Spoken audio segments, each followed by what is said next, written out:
यार कभी टायर को पंचर लगवाने ना जाना यार, सुराख तो टायर का बंद करवाने जाओगे लेकिन वापसी पे दिल में सुराख करवा बैठोगे मैकेनिक के हाथों में, बता रहा हूँ। अब हुआ ये कि मेरे ना पिछले वाले टायर के अंदर थोड़ी सी हवा फ्लैट हो गई थी, तो मैंने ना फौरन दस्ती गूगल किया कि भाई करीबी मैकेनिक किधर है, टायरों वाली दुकान कौन सी है। गूगल ने मुझे भेज दिया वो नेशनल टायर्स, वो जो सबसे महंगी ब्रांच नहीं होती वो करीब थी। मैं वहां चला गया मुंह उठा के। खैर बड़ी महंगी सी दुकान थी, मैं रिसेप्शन पे गया, मुझे लगा मैं 5 स्टार होटल में आ गया हूँ। मैं वहां पर गया तो उसने मुझे कहा कि आपको क्या चाहिए। मैंने कहा वो ना मुझे लगता है कि मुझे ना टायर का पंचर लगवाना है, तो वो कितने का लगेगा। तो उसने कहा कि जस्ट 20 पाउंड ना। मैंने कहा शुक्र है, बेशक बड़ी दुकान है लेकिन सिर्फ 20 पाउंड में पंचर लग जाएगा। चलो अल्लाह खैर सलाम, मैं लगवा के निकल जाऊंगा, लंबी ड्राइव पे जाना मैंने। उसने ना छोटे को आवाज लगाई, छोटे मतलब hello little please check the tyres of this guy ना। तो वो एक छोटा सा लड़का आया, छोटे नहीं होते जो लड़के जो काम करते हैं मैकेनिकों के पास, वो आया। उसने कहा चलो जी चले। वो मैं अपने उसको गाड़ी के पास लेके गया। उसने ना टायर के ऊपर कील वगैरह चेक करने के बजाय ना टायर की तस्वीरें लेना शुरू कर दी। मैंने अब चुप करके देखता रहा। मैंने कहा शायद ही नोज हिज जॉब,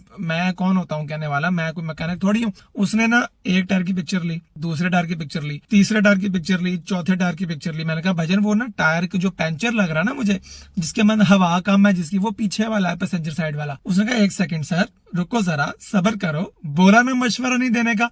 मैंने कहा जी सर जैसे आप कहते हैं आपकी दुकान है। खैर उसके बाद उसने एक पेन से निकाली, वो टायरों के दरमियान में जो लाइनें लगी होती है ना डीप सी, उसने उनको मैयर करना शुरू कर दिया ऐसे ना फुट्टा निकाल के ना कि ये कितने मिलीमीटर कितने। मैंने कहा चलो कर रहा होगा, इसको बेहतर पता क्या करने वाला है। लेकिन ना वो 5 मिनट यही करता रहा ना। मैंने उसको फिर याद कराया कि ना वो टायर जो पंचर लग रहा है ना वो मेरे भाई पीछे वाला है, तो जरा आप उसको देख लेंगे। नहीं कहता चुप कर दे सर मैं पूरी असेसमेंट करूंगा। मैंने कहा चलो ठीक है, हमारे पास भी जब पेशेंट आता है तो एक मसले के साथ आता है, हम उसका पूरा फिजिकल एग्जामिनेशन करते हैं, तो जिसका काम उसी को साझे। ठीक है भाई प्रोफेशनल लोग हैं भाई, बेशक वो छोटा होगा दुकान में होगा लेकिन मेरे सामने तो वो बड़ा ही है। खैर उसने 5 मिनट यही काम करता रहा ना। अब मैं परेशान, मैंने कहा यार क्या कर क्या रहा है, मैं जो टायर चेक करवाने आया हूँ वो चेक कर ले। वो ना मुझे ले गया एंड पे रिसेप्शनिस्ट के पास। वहां जाके ना मैं अब एक्सपेक्ट करा था कि वो कहेगा चलो आप 20 पाउंड दे दे, हम आपके पंचर लगवा देते हैं। उसने आगे से पता क्या कहा, उसने अपने मालिक को कहा ही नीड्स टू चेंज 3 टायर्स। मेरे कान में ये आवाज पड़ी। मैंने कहा excuse me you just checked my car, whose car are you talking about. कहता your car sir, I just checked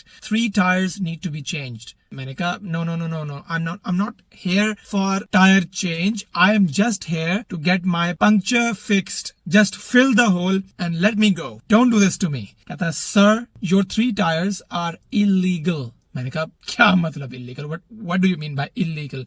मैंने कहा यार वो टायर है, वो कौन सा इमिग्रेंट है, इंसान होता है ना इलीगल, या ड्रग्स होते हैं इलीगल, मतलब कोई और चीज इलीगल होती है। कोई मर्डर तो नहीं कर दिया मैंने इलीगल, मैंने कर दिया, मेरा वीजा खराब तो नहीं हो गया, मैं इलीगल हो सकता हूँ, मेरे टायर कैसे इलीगल हो सकते हैं, टायर तो लिविंग थिंग ही नहीं है। कहता नहीं sir you need to change 3 tyres. मैंने कहा मेरी बात सुनो, I came here to get my tyre puncture checked. Have you done that? कहता no sir, I did not even check the tire for the puncture yet. I just checked the tire and examined it and I'm telling you, you need to get 3 new tires now. मैंने कहा you can't force me bro, it's my decision. कहता it's your decision but it's illegal, you can't drive with these tires. Your 3 tires crease depth is between 1.6 to 2 millimeter. मैंने कहा what the hell is that? कहता the depth of the creases in the tire has to be around at least 8 millimeters but yours is literally in the red zone, you can't drive. Here is the chart. उसने मुझे chart दिखाया दीवार पे लगा हुआ, मैंने वो देखा, उस पे लिखा हुआ था कि टायरों के दरमियान जो क्रीजेस होती हैं वो आज अगर रब ऑफ हो जाए, अगर वो बहुत शैलो हो जाए, डीप ना रहे, जैसे कुछ दोस्तियों में अगर डीप कन्वर्सेशंस ना हो, इंटीमेसी ना रहे, सुपरफिशियल सी गुफ्तगू होने लग जाए तो आपको दोस्त चेंज करना पड़ जाता ना। ऐसे टायर का भी हिसाब यही है भाई,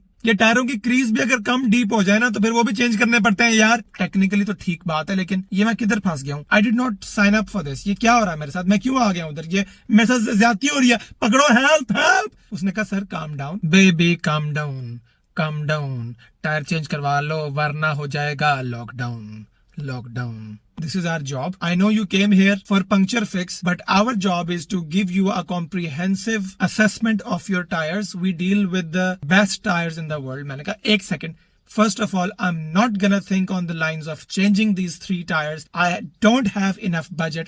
I only had 20 pounds. कहता you can go and then police will catch you and you know you will get fined for driving with illegal tires. मैं कहा यार illegal टायर, मेरे टायर भी illegal है यार, मतलब एक तो खुद भी illegal हम, अब हमारे टायर भी illegal होंगे यार। मैंने उससे कहा यार please give me a moment to think. मैं गाड़ी में बैठा जाके मैंने सोचा यार इसने कह दिया कि 3 टायर्स illegal है और चूंकि मैंने हफ्ते में 2 दफा तो लंदन जाना होता है, फिर ऊपर पर नॉर्थ जाना होता है, तो मैं तो ड्राइविंग वाला काम है मेरा, तो मैं इसके मशवरे को इग्नोर भी नहीं कर सकता। फॉर एग्जाम्पल अगर मेरे पास कोई पेशेंट आए, वो कहे जी मुझे खांसी है, तो सिर्फ खांसी का सिरप लेने आया और मैं उसको चेस्ट एक्सरे करके कहूँ जी आपको तो निमोनिया लग रहा है या आपको फॉर एग्जाम्पल कैंसर है, और वो मुझसे आगे से लड़े कि नहीं मैं तो खांसी का सिरप लेने आया था, आपने मुझे कैंसर डायग्नोज करके 90 वक्त में डाल दिया, तो फिर वो बेवकूफी लगेगा ना। तो मैं उस बेवकूफी का शिकार नहीं बनना चाहता। मैंने लंबी सांस ली, मैंने कहा चलो मैंने इनसे बात करता हूँ कि टायर कितने हैं क्या। मैं अंदर गया, मैंने से पूछा कि ना suppose if I agree on changing the tyres how much will it cost. कहता सर 70 pounds पर टायर। मैंने कहा no no no no no no no we not doing this, we not doing this. 70 pounds per tyre is not even an option bro.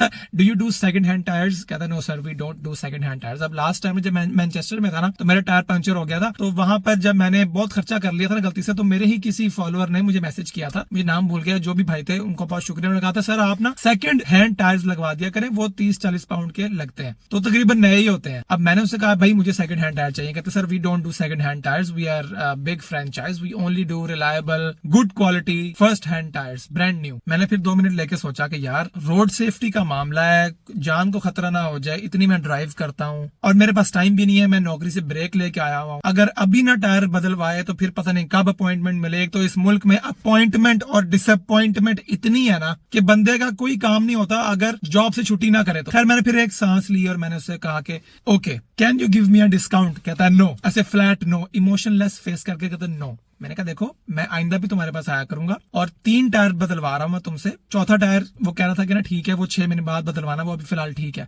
मैंने कहा यार अभी पिछले साल बदलवाए थे, अब 3 टायर तुम कह रहे हो मजीद 1 साल में बदलने में। कहता सर आप ड्राइव बहुत करते हैं शायद इसलिए आपके टायर की लाइफ थोड़ी हो गई है। मैंने कहा हाँ ड्राइव तो मैं बहुत करता हूँ, 20,000 माइल मैंने 1 साल में कवर किए हैं इसी गाड़ी पे। कहता सर आप फूड डिलीवरी का काम करते हैं? मैंने कहा नहीं मैं चूंकि दूसरे शहरों में जाके कॉमेडी करता हूँ मेरे साथ कॉमेडी हो गई है। वो पाकिस्तान में गाड़ी बेचनी हो ना, उसकी एड में लगाते हैं कि ये गाड़ी डॉक्टरों के इस्तेमाल में है, A1 ब्रांड न्यू कंडीशन में 1 साल से चल रही है। मैंने वो सारा स्टीरियोटाइप भी तोड़ दिया। मुझे लगता है मैं ना इस दुनिया में सिर्फ डॉक्टरों का इमेज खराब करने आया हूँ कि जिस चीज को वो हाथ लगाते हैं वो खराब हो जाती है। मैंने ऐसी घसीटे मारी है इस गाड़ी के ऊपर कि वो डॉक्टरों वाला कार्ड इधर नहीं चल सकता कि गाड़ी ठीक है। खैर फिर क्या होना था, he made me an offer that I couldn't refuse. उसने मेरे तकरीबन वर्चुअली गन पॉइंट पे रख के मेरे से पैसे निकलवाया। मैंने उसको ना मिन्नतें की, मैंने कहा यार देख 3 टायर है, 3 टायर है, एक नहीं करवा रहा, 3 टायर है, कोई तो डिस्काउंट दे। कहता चला आपके लिए 65 pounds पर टायर। मैंने कहा वाह थैंक यू, और ना 15 pounds कम हो गया टोटल से। तो एकदम से मुझे ख्याल आया यार ब्रांड न्यू टायर ले रहा हूँ तो वारंटी तो लूँ ना साथ। तो वारंटी तो उसने कहा हाँ एक मैन्युफैक्चर वारंटी है, एक हमारी वारंटी है, तो अगर आप मैन्युफैक्चर वाली लेते हैं तो वो फजूल सी है, लेकिन आप हमारी लेते हैं तो उसके लिए हम आपको through out the tyre life replacement के ऑप्शन भी देंगे, ये वो कर लेंगे। मैंने कहा अच्छा यार कितने की? कहता 10 pounds पर टायर। मैंने कहा ये जो तूने मुझे डिस्काउंट दिया 5 pound का पर टायर, अब मैं 10 pound पर टायर पे करके 30 pound और दे दूं तो फिर डिस्काउंट तो ना हुआ टोटल। कहता सर देख ले वारंटी नहीं लेनी तो बताया। मैंने कहा नहीं वारंटी तो चाहिए होती है दिमागी सुकून के तौर पे। यार बहुत मीठी छुरियां यार ये सारे यूके के मैकेनिक, मैं बता रहा हूँ इससे बेहतर है कोई डकैती हो जाए मेरे घर, फील तो ना हो कि मैंने खुद जाके पैसे दिए थे। कहीं ये आपको ऐसे कहते हैं आप मर जाएंगे, आपका एक्सीडेंट हो जाएगा, आप इलीगल है। बंदा कहता है यार अच्छा ले लो, जो मेरे कपड़े उतार रहे हैं ये भी उतार लो यार प्लीज, उतारो, नंगा करके मारो मुझे। खैर इन शॉर्ट भाई आपका 20 pound खर्च करने गया था पंचर लगवाने की मद में, 10 गुना ज्यादा 200-250 pound खर्च करके आया आपका भाई, जो कि पाकिस्तानी तकरीबन 1 लाख रुपया बनता है। अगर आप लोगों को लगता है कि आप एक्स्ट्रा ड्यूटियां करके 300-400 बचा लेंगे इस मुल्क के अंदर और आप गाड़ी भी चलाते हैं, तो ये सौतन नुमा गाड़ी जो है ना ये आपका खर्चा ऐसा करवाएगी कि आपको अपने कमारेपन में भी शादीशुदा महसूस होगा। नहीं ये आपकी बीवी के तौर पे नहीं, ये आपका बंदा है, आप बीवी हैं because it is screwing you. इसलिए मैंने बता रहा था कि पाकिस्तान में हो ना और बाहर आने का सोच रहे हो तो उधर ही रहो, क्योंकि पाकिस्तान में अगर आप हवा भरवाने जाओ, पंचर ठीक करवाने जाओ, 20-25 रुपए में या मैक्सिमम 50-100 रुपए में टू द पॉइंट पंचर लगवा के देगा आपको, इर्द गिर्द की बकवास नहीं करेगा। इधर यूके में पंचर लगवाने जाओ ना तो ये तो पंचर नहीं लगाते, ये आपके अंदर सुराख कर देते हैं, आपके बटवे में भी सुराख कर देते हैं जहां से पैसे वगते रहते हैं, और आप अपना इमोशनल पंचर लगवाने के लिए फिर मेरी तरह ऑनलाइन आके रोने रोते हैं। इसलिए अगर पाकिस्तान से बाहर आना है ना तो ये सारी चीजें सोच के आना, अगर ख्वाबों की दुनिया बसा के आना है कि नहीं यहाँ पर जिंदगी गुलजार होगी, पैसों की नहरें बह रही होंगी, सेविंग पे सेविंग हो रही होगी, तो फिर इधर ना आना यार।